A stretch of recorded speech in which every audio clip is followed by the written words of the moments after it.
Kalian pernah dengar stunting nggak? Mungkin pernah lihat poster cegah stunting di pinggir jalan atau lihat di berita.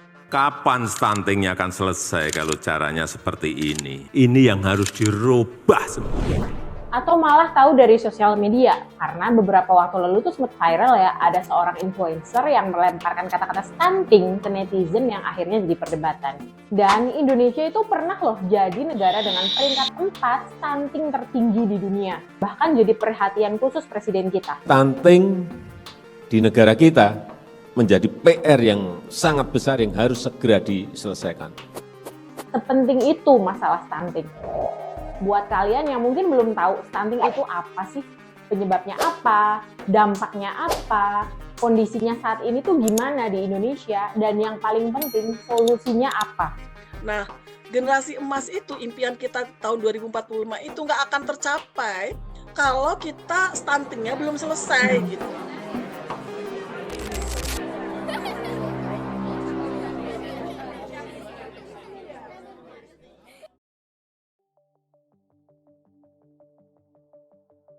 Jadi definisi stunting itu banyak banget dan selalu berubah-ubah dari tahun 2014 sampai sekarang. Di sini aku menjelaskan dari berbagai sudut pandang agar mudah dimengerti.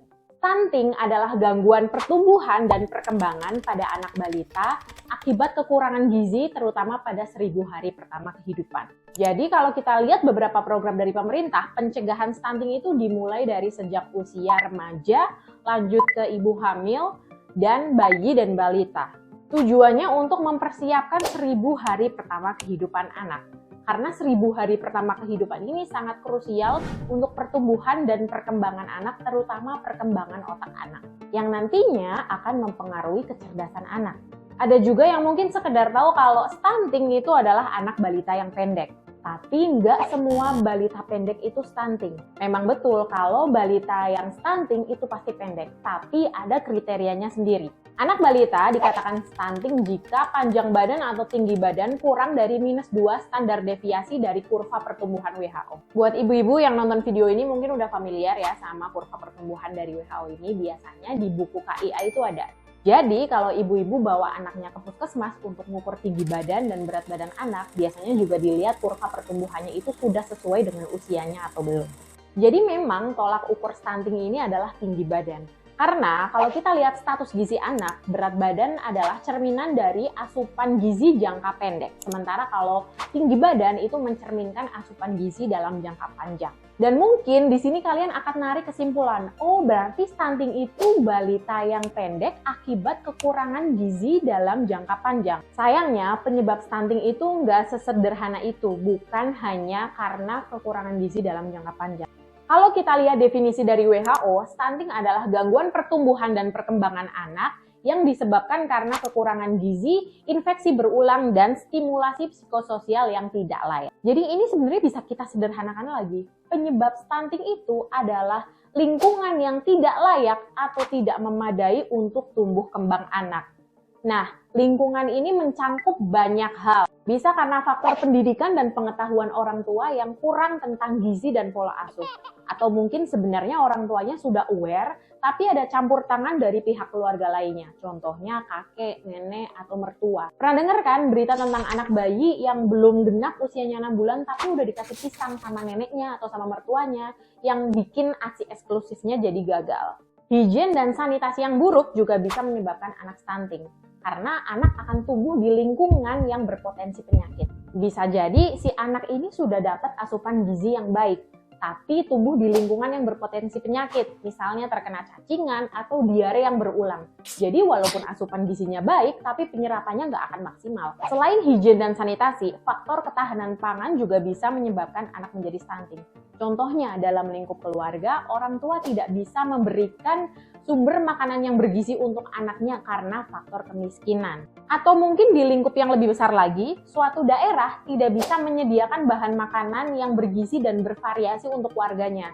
Bisa jadi karena daerahnya itu terpencil, jalanan rusak, infrastrukturnya belum bagus, jadi supply chain untuk bahan makanan itu kesana susah. Dan sebenarnya masih banyak lagi faktor penyebab stunting, mulai dari sosial ekonomi, pendidikan, ketahanan pangan, higien dan sanitasi, pola asuh, politik, infrastruktur, kesehatan kesehatan gigi anak, bahkan orang tua yang merokok pun bisa menjadi salah satu faktor penyebab anak stunting. Jadi kalau misalnya ada orang yang bilang gini, oh ini ada anak stunting nih, ayo kita perbaiki gizinya sebelum 1000 hari pertama kehidupan biar dia nggak stunting lagi. Ya bener sih, kalau anak stunting itu harus diperbaiki asupan gizinya agar tumbuh kembangnya bisa optimal. Nggak cuma tinggi badan aja ya, tapi juga perkembangan otak, fisik, dan kognitif. Tapi kita juga jangan mengabaikan faktor di balik kenapa si anak bisa kekurangan asupan gizi dalam jangka panjang. Karena anak itu tidak akan berhenti tumbuh setelah 1000 hari pertama kehidupan. Masalah utamanya yaitu lingkungan yang tidak memadai masih akan tetap ada di sana kalau kita tidak memperhatikannya. Dampak stunting pada anak sering dikaitkan dengan keterlambatan pertumbuhan dan perkembangan anak baik secara fisik maupun kognitif.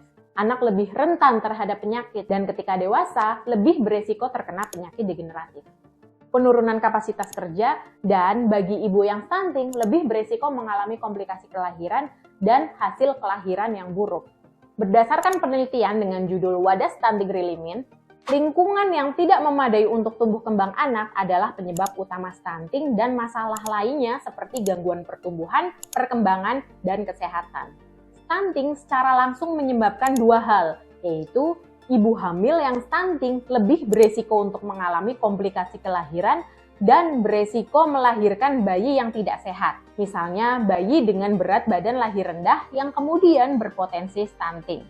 Jadi ini tuh seperti lingkaran setan ya. Anak yang stunting bila sudah dewasa dan hamil akan berpotensi melahirkan anak stunting lagi. Selain itu, stunting juga dapat dijadikan sebagai alat ukur untuk menandakan bahwa ada suatu masalah di lingkungan tempat tumbuh kembang anak. Gimana dengan stunting di Indonesia nih? Yang angkanya itu sudah turun dari 36,8 menjadi 21,6% selama 15 tahun terakhir. Kalau dilihat dari standar WHO, angka stunting di Indonesia secara nasional dalam kategori sedang. Tapi kalau kita lihat secara provinsi, masih ada yang masuk kategori berat. Paling tinggi itu ada di Nusa Tenggara Timur dan paling rendah itu ada di Bali. NTT sama Bali. Dua-duanya sama-sama tempat pariwisata yang terkenal. Apa sih yang nggak tahu Bali sama Labuan Bajo? Malah kemarin di NTT baru dilaksanakan KTT ASEAN termegah. Terus kenapa jomplang banget ya? Yang satu paling tinggi, yang satu paling rendah. Berarti ada perbedaan kualitas lingkungan tempat tumbuh kembang anak di NTT dan di Bali. Lingkungan ini bisa dilihat dari infrastruktur, pendidikan, ketahanan pangan, dan yang lainnya. Pemerintah Indonesia telah menetapkan stunting sebagai isu prioritas nasional dan sudah masuk dalam rencana pembangunan jangka menengah nasional sampai 2024 nanti. Yang ditunjuk langsung oleh pemerintah adalah BKKBN sebagai pelaksana percepatan penurunan stunting. Kenapa sih pemerintah itu gencar banget pengen nurunin angka stunting di Indonesia dengan target 14% di tahun 2024? Gak tanggung-tanggung loh, dana yang sudah dikeluarkan itu mencapai 77 triliun. Stakeholdernya juga banyak, dari pemerintah pusat sampai ke pelosok desa itu ada. Nah, kalian beruntung banget nih bisa langsung dapat informasi dari Dr. Brian Suprihastuti, MPH, yang merupakan tenaga ahli utama di kantor staf Presiden RI dan inisiator Cegah Stunting Itu Penting yang mengawal program prioritas percepatan penurunan stunting dari 2018 hingga sekarang. Mbak Putri, saya terima kasih juga karena sudah dihubungi ya, dan atas nama Cegah Stunting, tapi sekaligus juga saat ini saya kan juga bekerja di kantor staf Presiden sebagai tenaga ahli utama ya. Dan bidang tanggung jawab saya memang bidang kesehatan dan juga bidang pemberdayaan perempuan dan perlindungan anak. Menurut dokter, mengapa pencegahan stunting ini penting dalam konteks kesehatan masyarakat, dok? Ya, sebagai concern negara, sebetulnya yang juga menjadi perhatian kita adalah karena Indonesia kan punya impian nih Mbak Putri di tahun 2045 ketika Indonesia umurnya sudah 100 tahun ya dari kemerdekaan 1945, kita mau menjadi bangsa yang maju begitu, yang tidak kalah dengan bangsa-bangsa lainnya, bahkan kalau perlu kita berada di depan dibandingkan bangsa yang lain. kita mampu menguasai teknologi, mampu menguasai ilmu pengetahuan. Nah, itu yang kita definisikan sebagai generasi emas. Nah, generasi emas itu impian kita tahun 2045 itu nggak akan tercapai kalau kita stuntingnya belum selesai gitu. Jadi stunting ini harus selesai karena stunting kan kita berbicara tentang otak ya, kemampuan intelektual, kemampuan untuk bersaing gitu. Tinggi badan adalah bonus, tapi yang paling utama adalah otak. Jadi itu mengapa menjadi masalah negara ya. Tapi Ya. kalau sebagai masalah kesehatan masyarakat itu karena angka prevalensinya yang masih di atas 20%. Berarti concern kenapa masalah stunting ini penting di Indonesia selain karena prevalensinya yang tinggi, terus juga merupakan investasi ya, dokter, Betul, untuk investasi SDM. SDM yang berkualitas juga pasti akan mencapai generasi emas di tahun 2045. Berarti Ya. lumayan luas ya dok tujuannya, nggak cuma untuk kesehatan ibu anak dan kesehatan anak terutama anak balita ya dok, tapi sampai ke kualitas sumber daya manusia di Indonesia. Iya Mbak, karena stunting itu menjadi salah satu indikator yang disebut dengan Human Capital Index. Modal SDM itu salah satunya adalah stunting begitu. Jadi artinya kan kita nggak sekedar ngomongin soal tinggi badan kan itu kan. Begitu. Itu tadi yang saya sampaikan. Jadi ada ekspektasi kita kalau kita mengatasi stunting maka SDM-nya berkualitas. Tapi di sisi lain juga ada pertimbangan lain adalah masalah dampak. Sebaliknya, kalau stunting ini tidak diatasi, ternyata ada dampak tidak hanya dampak jangka pendek, tapi juga ada dampak jangka panjangnya. Ada studi yang mengatakan nih bahwa orang dewasa yang ketika balitanya itu stunting, ternyata pendapatan sekian persen lebih rendah dibandingkan mereka yang tidak stunting. Kenapa? Karena mereka ternyata ini bukan berarti bahwa kalau pendek gajinya lebih kecil, enggak. Tapi mereka kesempatan untuk mendapatkan pekerjaan yang lebih baik dengan income remunerasi yang lebih baik itu ternyata kalah bersaing begitu. Kemudian yang kedua juga adalah dampak negatif yang jangka panjangnya itu adalah masalah kesakitan, penyakit degeneratif yang muncul ketika dewasa pada mereka yang punya riwayat stunting ketika masih balita, seperti penyakit diabetes mellitus, kemudian hipertensi, stroke, itu ternyata angkanya lebih tinggi gitu ketika dewasa.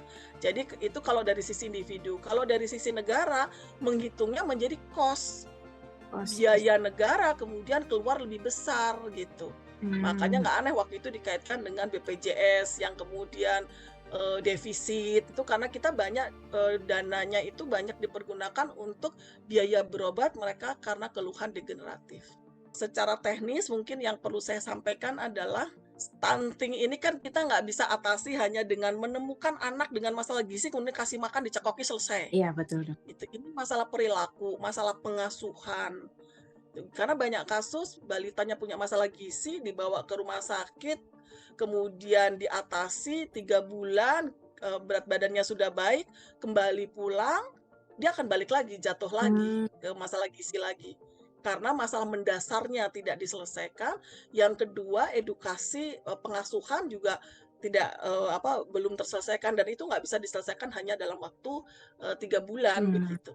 Nah, dari penjelasan Dokter Brian, kita jadi tahu kalau stunting itu nggak cuma berdampak pada kualitas individu aja, tapi juga bisa berdampak ke ekonomi dan kemajuan negara kita. Jadi kalau dibiarkan, itu jadi kayak bom waktu. Karena kaitannya dengan kualitas sumber daya manusia. Jadi apa nih kira-kira yang bisa kita lakukan untuk membantu menurunkan angka stunting dan juga mencegah stunting di Indonesia?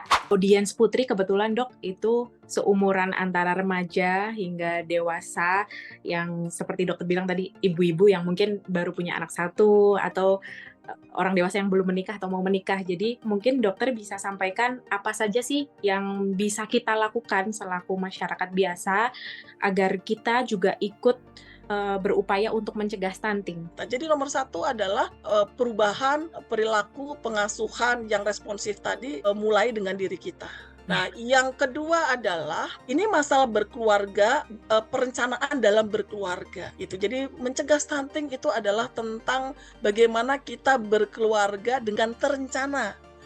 Kemudian yang kedua kesehatan dirinya. Yang pertama, kontribusi ke diri sendiri dulu. Selamat. Dengan kamu nonton video ini berarti kamu telah mengedukasi diri kamu sendiri tentang stunting.